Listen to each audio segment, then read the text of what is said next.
Nasz Bór, witam Was w kolejnym odcinku. Idziemy na zasiadkę. Widzicie, idziemy po świeżym zasiewie, po polu uprawionym. Idziemy zapolować na dziki, a tak naprawdę popilnować. I o tym będzie dzisiejszy materiał. Jesteśmy na zasiewie grochu. Teraz Wam pokażę do tropów. Widzicie? Zdeptane.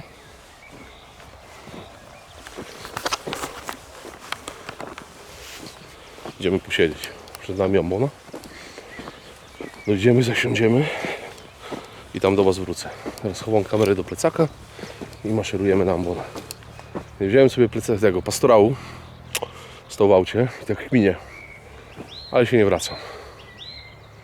Nie wracam się. Idę na ambonę. Obstrzał mamy dobry z tej ambony, więc się nie wracam. Widzimy się już na ambonie. Ja już na ambonie. Słuchajcie, ambona w bardzo ładnym miejscu, zaraz Wam pokażę. Pierwsza zwierzyna już jest, sarna. Jak dojeżdżałem, to był rogacz, ale auto mam tam zostawione daleko na dole. Wydrapałem się tutaj. Mamy dosyć dużo zasianego grochu. Groch późno siany. On nie będzie zbierany na taki groch, jak używacie do grochówki, tylko będzie na zielony, tak jak w puszkach. Jest trochę później siany, ale będzie szybko zbierany. Pokażę Wam sarnę, zobaczymy co to jest. Na pewno nie młoda, bo suknia jeszcze zimowa. Tylko sobie przestawię kamerę i już działamy.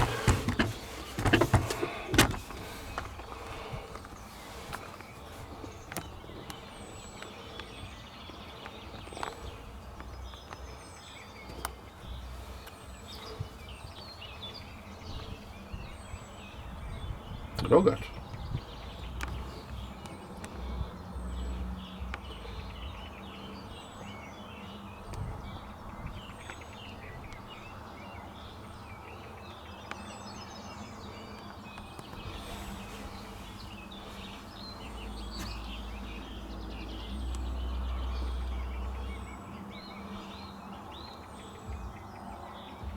Przyjrzyjmy się mu dokładnie.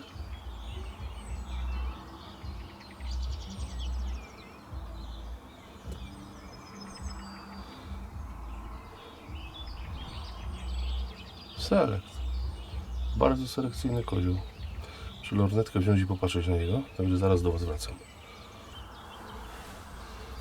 Zobaczcie, jaki fajny myłkus.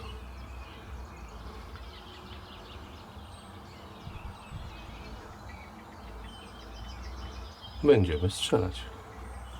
Tylko przyszedłem na ambonę, że Wam powiem ciekawostkę. Ale fajny, ciekawy rogacz. Z odgiętym parostkiem na bok. Czekajcie. Tak. O. Rogacz, którego będziemy zaraz próbowali strzelić. No nawet nie zdążyłem napolować, ale spróbujemy kozła strzelić i poczekamy na dziki, więc nie będziemy schodzić od razu. Do tego rogacza jest jakieś 140-150 metrów, więc weźmiemy się najpierw za rogacza. Dobrze, że mam dzisiaj lunetę dzienną i lunetę termowizyjną ze sobą, więc jesteśmy dosyć wcześnie. I co ciekawe, powiem Wam, że to jest ambona najbliżej położona mojego domu. Z tej ambony, nie, jeszcze jedna jest tutaj obok, może ta jest bliżej, ale z tej do mojego domu może jest 350 metrów. I taki piękny rogaczek się tu znalazł, i to nie młody kozioł. Dobra, zajmiemy się rogaczem, ja się załaduję, bo ja nawet nie załadowany jestem, słuchajcie. Przestawię kamerkę i no i działamy. Słuchajcie, wyszedł drugi, teraz go obejrzymy.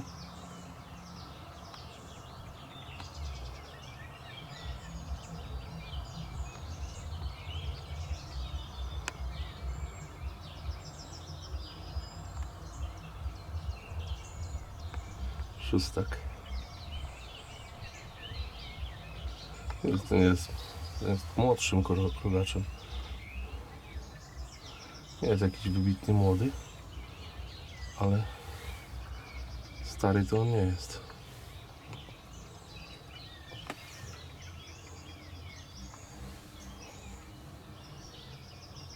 Szóstak regularny.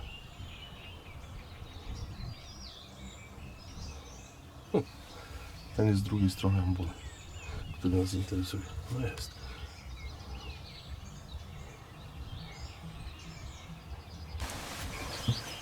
Albo wiecie co? Wiem, że się może wam to wydać dziwne. I wielu z was powie, czemu nie strzelałeś? Nie będziemy strzelać tego kozła, tego Melkusa. Zostawimy go, ale niedługo, do jutra. On nigdzie stąd nie pójdzie. Przyjdziemy sobie tutaj jutro na tą ambonę, na tą samą i wtedy go strzelimy. Powód jest prozaiczny. Komuś obiecałem, że przyjdzie tu ze mną na tą ambonę, usiądzie, bo mamy odstrzał sanitarny i sobie poogląda. Więcej wam nic mówić nie muszę. Na pewno wtedy kamery nie będzie. Albo nagramy i wstawimy jakiegoś odcinka. Zobaczymy. Może nawet do tego. Ładuję. Słuchajcie. Jak dobrze wiecie, strzelam z RWS-a. Wziąłem wszystko do plecaka. Speed Tip Pro Professional.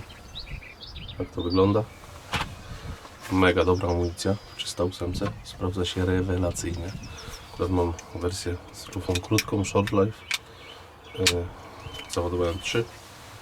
Starczą nam 3. Więc się załadujemy. A rogaczowi darujemy. To nie znaczy, że mu darujemy na zawsze. Czekajcie, sobie tylko przeładuję.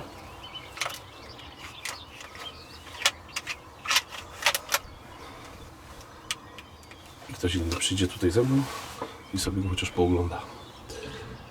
Także pierwszy rogacz, którego wypatrzyłem i uważam go za ciekawego i wartego grzechu. No właśnie ten. Bo ten szóstek, co jest tu, idzie w tą stronę.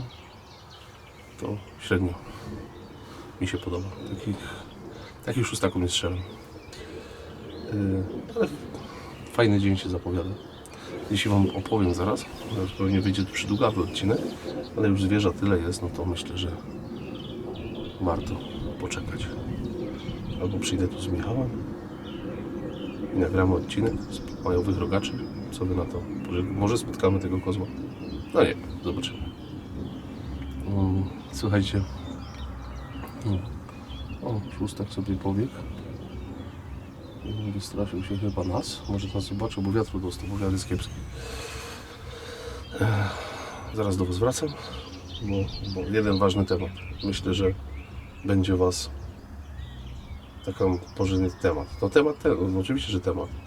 Taka bardziej moja prośba, która była już w jednym z ostatnich raportów poruszana, ale myślę, że w normalnym odcinku też trzeba ją poruszyć. Także zaraz do was wracam, ustawię sobie kamerę, wszystko i pogadamy. Chciałem sobie troszkę miejsce zmienić, żebyście mieli ładniejszy widok z tyłu.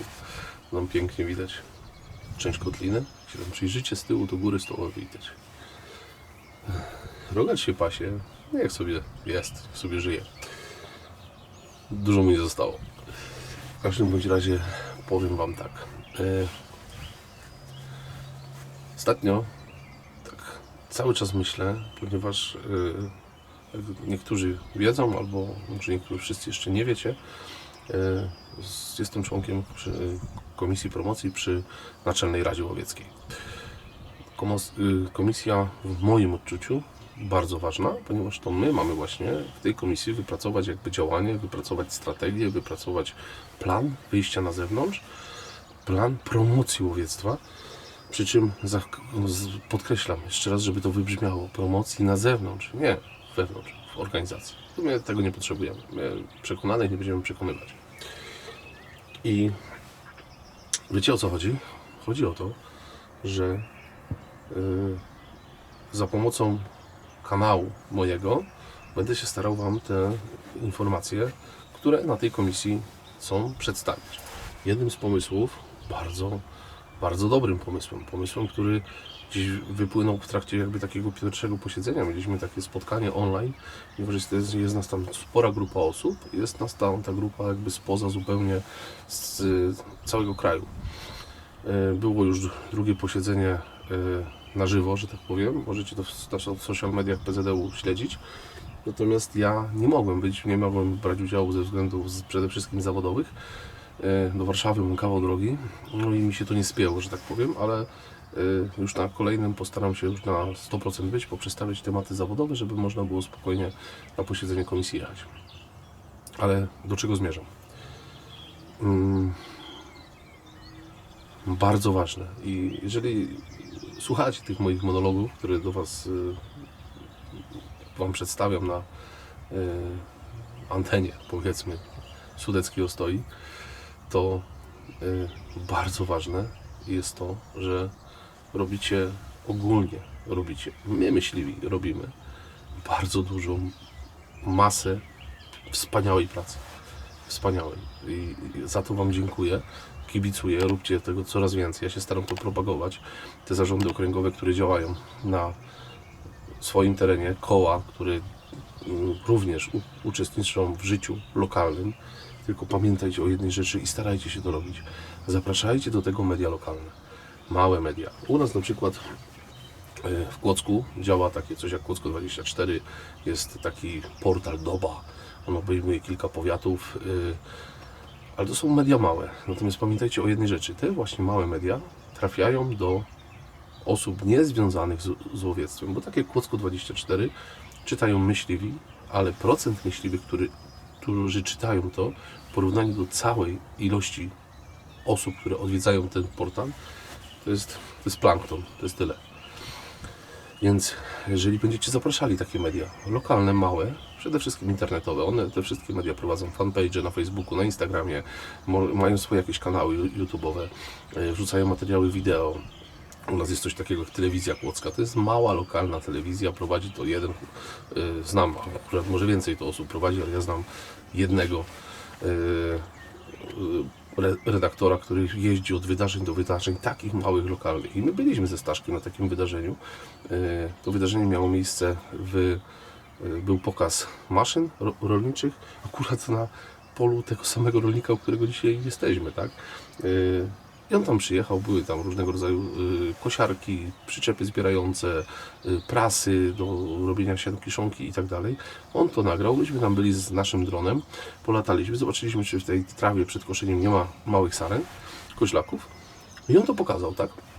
I dlatego mówię, że to jest właśnie moim zdaniem też klucz. To jest jedna ze ścieżek, która wyprowadzi nas na autostradę. Natomiast jeżeli będziemy to robić i robicie akcje, na przykład ostatnio jak nagrywałem raport, przewijało się cały czas w Suwałkach, jest organizowany Dzień Dziecka, w innych okręgach i tak dalej. Jest w Chełmie, na Szczelnicy, w Dolinie Kumowej, czy na Dolinie Kumowej. No to powiem Wam, że to jest bardzo ważne, żeby przyjechały tam lokalne media. Niech one to pokażą. Wiadomo, że nie przyjedzie nagle TVN tutaj do miejscowości małej, zobaczyć, nie wiem, 15 traktorów i nagrać tego i puścić w głównych wydarzeniach, bo tego nie pokażą. Poza tym, jakby nawet TVN przyjechał, to pamiętajcie, że myśliwych wytną, bo to jest im nie na rękę. Więc powiem Wam, że jeżeli będziemy trafiać do tych małych medii, a musimy sobie radzić sami, bo naprawdę mało kto nam pomaga, ale jeżeli będziemy ciągnąć, po prostu powiem inaczej, nawet będziemy ich prosić, słuchajcie, robimy Dzień Dziecka, przyjedźcie, zróbcie artykuł, zróbcie posta, nagrajcie 2-3 minuty, zróbcie TikToka, cokolwiek, niech to leci w świat. Jeżeli inne koła organizują, tak jak na przykład w okręgu poznańskim, pamiętam, koło się nazywało bodajże, nie chcę teraz przekręcić, ale chyba nie przekręcę, koło się nazywało Jawor, organizowało sprzątanie brzegów jeziora, zaproście tam media. Zaproście na takie imprezy, niech one pokażą. Słuchajcie, to jest za każdym razem wyjście to pozytywne. Oczywiście my będziemy robić swoje. TVN, który jest nastawiony anty, wyhodował Simona, Simon wyhodował Mikusia i teraz mamy to, co mamy, tak? Natomiast my musimy walczyć swoją jakby bronią. My nie zapraszamy medii na polowanie zbiorowe, no bo po co? Nie ma takiej potrzeby, ale jeżeli będziemy, ogólnie mówię za Was wszystkich, jeśli organizować jedną imprezę, drugą, naprawdę zadbajcie o to, żeby te media przyjechały. Te lokalne, może przyjadą regionalne, ale te lokalne naprawdę dotrze to do jakiejś liczby osób i w ten sposób będziemy próbować zmienić to, co zostało zaniedbane przez ostatnie 30-40 lat. Więc to jest taka moja prośba, taka moja sugestia. Oczywiście każdy zrobi jak chce, może ktoś uważać inaczej zupełnie, ale jak nie będziemy robić nic, no to nic z tego nie będzie. Więc sama komisja promocji nie jest w stanie, słuchajcie, zrobić wszystkiego. Nie ma takiej możliwości. No to też zależy głównie od Was. Zależy od łowczych okręgowych, od zaangażowania ich. W każdym zarządzie okręgowym są jakieś fundusze, są środki. Idziemy w okres, słuchajcie, wakacyjny. Strasznie mi się spodobało, w Rzeszowie to było, zielone szkoły z myśliwymi. No rewelacja, 2 koła. Nie pamiętam, jedno Bielik się nazywało, drugie wyleciało mi z głowy. Powiem Wam, że te koła organizują zieloną szkołę. Mamy wakacje, pokazanie czegoś takiego. Oczywiście na naszych mediach, czy to strona zarządu okręgowego, czy strona koła, czy fanpage koła, ok, czy w Sudeckiej możemy to pokazać, ale to znowu trafi do myśliwych. Zaproście na takie imprezy lokalne media. Niech pokażą, że my to robimy. I to jest kolejny właśnie taki, to są takie stopnie i po tych, one są bardzo, bardzo niskie i jest ich bardzo dużo, ale na końcu jest szczyt. I wcześniej czy później do tego szczytu dojdziemy, tylko musimy iść razem. Więc mam taką cichą nadzieję, że się to uda, że zrobimy to, że pójdziemy, nie zrobimy tego w miesiąc czy w 2 miesiące, nie ma szans. Ale myślę, że minie rok, miną 2 lata, ludzie się sami zaczną uświadamiać. Oczywiście mamy swoich przeciwników, mamy swoich, nie wiem jak to nawet powiedzieć, przeciwnicy to za małe słowo, tych fanatyków, tych ekoterrorystów, których nie przekonamy. To są ci sami ludzie, co można ich włożyć do worka z tymi wajrakami, z tymi wszystkimi innymi, co ostatnie pokolenie. To w ogóle szkoda gadać, nie? To tych, co trzeba odsunąć na bok, bo to są radykałowie totalnie skrajni. Ich nie przekonamy, ale jest grupa ludzi, znaczna grupa ludzi, która tak naprawdę nie wie, co my robimy. Bez edukacji nie dostaniemy nagle czasu antenowego w programie pierwszym, drugim, żeby to pokazywać. Nie ma szans na to. Przez kanały takie jak mój nie dotrzemy na zewnątrz, ale przez media właśnie niezależne, w cudzysłowie, ja już nie wiem, czy są zależne czy nie, bo to już ostatnie czasy pokazały różnie, ale przez te właśnie takie małe, lokalne media, powiedzmy powiatowe, jesteśmy w stanie dużo zrobić.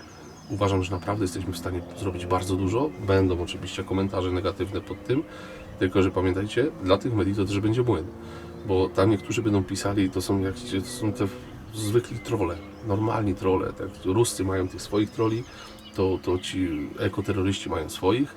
Poza tym dla mnie ruski i ekoterrorysta to jest powiązanie 100%. Więc oni będą pisać, ale dla tych mediów to dobrze, bo się będzie robił młyn, tak? I się będzie to pozycjonować wyżej i o to też im chodzi, żeby zasięgi podbijać, bo wtedy reklamy sprzedają drożej. Więc dlatego mówię, róbmy to, pokazujmy się i tak mam taką cichą nadzieję, że nam to wypali. I wracając do tego, co my robimy. Dzisiaj byliśmy ze Staszkiem rano, pojechaliśmy pod Pragę. Będziecie mieli z tego odcinek. Nie wiem, czy przed tym się pokaże, czy po tym, nie mam pojęcia, ale się pokaże. Pojechaliśmy z Michałem i ze Stasiem pojechaliśmy na targi czeskie, zupełnie inne targi, i tam zobaczycie, jak one wyglądały. Zupełnie inna forma targu, znaczy zupełnie inna, może nie zupełnie inna, ale troszeczkę inna jak u nas. Jadąc na te targi, odebrałem dzisiaj 3 telefony od zaprzyjaźnionych rolników, tego, co tutaj posiał ten groch, od pana Wieśka i jeszcze jednego i od pana chyba Łukasza. U Wieśka i u Łukasza Armagedon w ziemniakach. Słuchaj, mówi, ryją, przyjedź, zróbcie coś, pomóżcie, bo już dosadzałem, mówi, ja już mam dość. No i do kogo dzwoni? No nie zadzwoni do aktywistów do Wrocławia, żeby przyjechali i mu popilnowali pola. Jak przyjdą dziki, to co ci aktywiści zrobią? I te dziki uciekną? No nie, no tak to nie będzie. Więc dzwonią do nas. Więc kto tu miał przyjechać? No musiał przyjechać myśliwy. Więc popilnujemy sobie tej uprawy. Tutaj posiedzimy, bo jesteśmy pod samym lasem. Zaraz wam, jak ten rogacz był, ten szóstak, tu już mamy ścianę lasu. Przepiękne miejsce. Lubię tu siedzieć. Naprawdę mam to bardzo blisko domu, ale jest to miejsce naprawdę urokliwe. Ambona jest trochę do naprawienia, więc będę musiał, jak już po żniwach będzie, przyjechać tutaj ze Stasiem moim i ją naprawić. I powiem Wam, że popilnujemy tej uprawy gdzieś do 22:30, 23:00. Myślę, że te dziki się tu pokażą do tej godziny. No i później przepiszemy się na drugi rewir, po drugiej stronie ulicy przy moim domu, bo te dziki to grasują właśnie z tamtej strony i pojedziemy tam. Więc uważam, że jest to bardzo ważne, żeby pól i współpracować z rolnikami, pól pilnować, i uważam, że to jest nasze zadanie, a chcę Wam to podkreślić jeszcze, że to był tylko 3 rolników zadzwoniło do mnie, a do kogo jeszcze dzwonili, nie mam pojęcia, czy inni rolnicy dzwonili, nie wiem, i to jest teren jednego koła. Więc przełóżcie sobie to wszystko przez ileś tam kół w Polsce, 2700, ileś obwodów, ponad 5000 i Wam wyjdzie, bo ekoterroryści nie mają zielonego pojęcia, oni w ogóle się nie nadają do tego. Natomiast ten problem będzie szkód narastał, jeżeli my z rolnikami nie będziemy współpracować. Więc mówię, dzisiaj polujemy, a jak trzeba będzie, to będziemy pilnować do rana. Także jak wyjdzie zwierzyna znów, to do Was wracam. Na razie były 2 rogacze, jeden fajny, mocny, ale młody ten kozioł był. To nie był rogacz jakiś wybitnie stary, a ten był się tam pasie cały czas. I ja się tam pasie.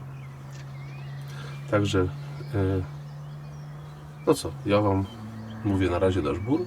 Jak zwierzyna wyjdzie, to do Was wracam. Co się uda upolować, zobaczymy. Ale dzisiaj myślę, że no szybko do domu nie wrócę, więc na pewno posiedzimy tutaj i pojedziemy. Obiecałem zresztą tamtym rolnikom, że tam podjadę zobaczyć, więc tam na spokojnie podjedziemy po 23:00. Także polujemy.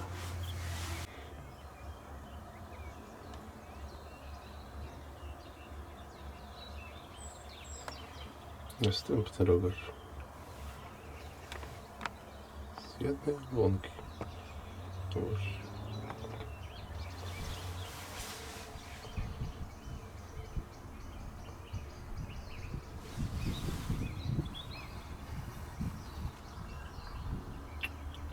Niedobrze, że tyle kozłów tu jest. Się będą przeganiać i będziemy szukać tego bełku pół sezonu później.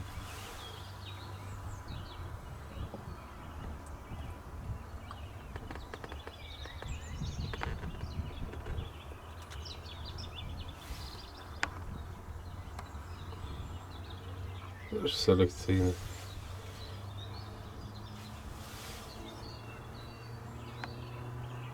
Taki trochę szydlarzowaty.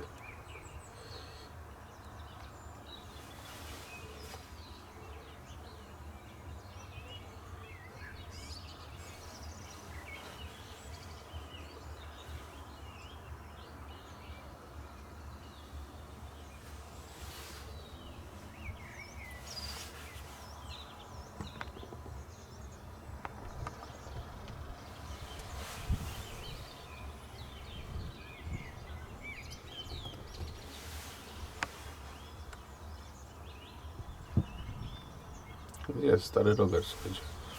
Już wybarwiony. To plamka na wieczniku taka rozlana, ale to nie jest stary rogacz. Nie wiem, 4-5 lat może.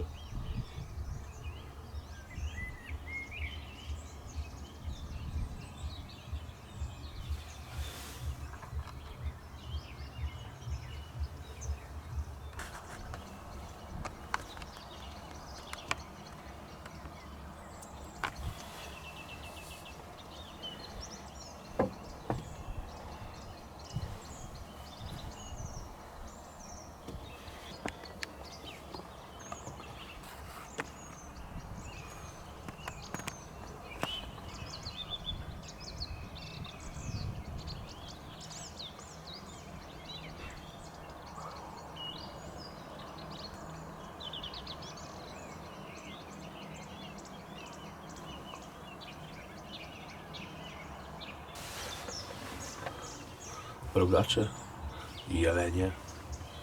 Byczek sobie wyszedł, stoi tutaj, słuchajcie, 100 metrów. Spaceruje sobie w tamtą stronę, więc dzieje się. I cały czas te ptaki śpiewają. Nie mam tego dodatkowego mikrofonu założonego, więc nie wiem, czy to wyłapie ten kamerowy. ale cały czas śpiewają ptaki. Przepiękny wieczór, naprawdę. Mamy drugą połowę maja. Za chwilę wejdziemy w czerwiec i pamiętajcie, że już te śpiewy ptaków będą gasły. One najlepsze są na przełomie kwietnia i maja, a teraz już będzie coraz ciszej się robić. Co nie znaczy, że będzie cicho, ale te śpiewy ptaków są, to jest symfonia, po prostu jak w filharmonii. Dobra, czekamy na dziki. Słuchajcie, wyszły dziki. Nie jestem w stanie już tego pokazać kamerą, bo już jest za ciemno, więc dalszą część materiału nagram termo Rexem S10. Dzisiaj takiego mam ze sobą i zobaczycie, jak w tym Rexie widać.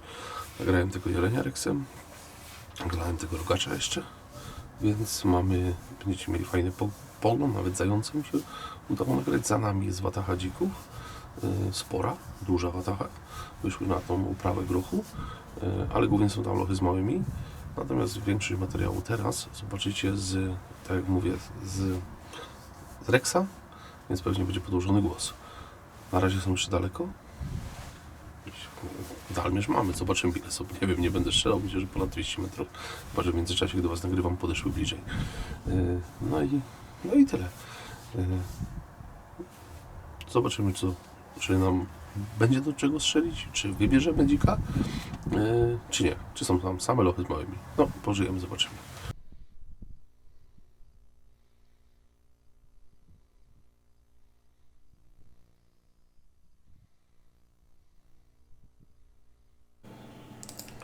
Tutaj dziki podeszły nam już bliżej. One przyszły jak widzicie, na dystansie 140 metrów.